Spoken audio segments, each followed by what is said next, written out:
We're inspecting the cam belt on a Gilera Saturno.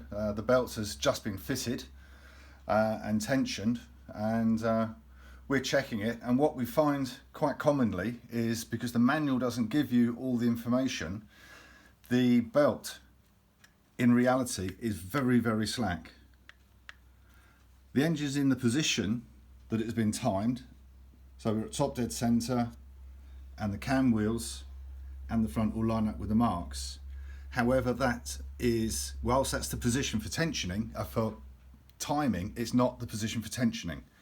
What you must do after turning the engine over a number of times to centre the belt is find the position where the inlet cam is opening.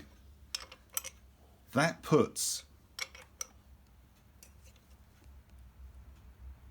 load on the cam wheel. That cam wheel is now trying to turn anti-clockwise because the engine is lifting the valve spring. That has now put the correct tension on the front, and on the back where the tensioning is done, we see that is incredibly loose.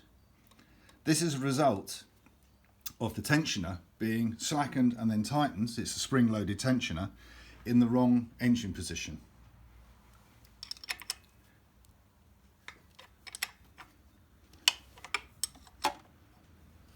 By slackening the tensioner off, it's spring-loaded, and that has all moved. We've now got the correct tension,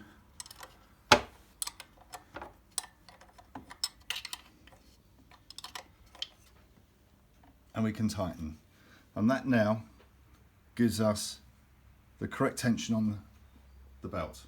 This belt was significantly loose despite being tensioned according to the manual.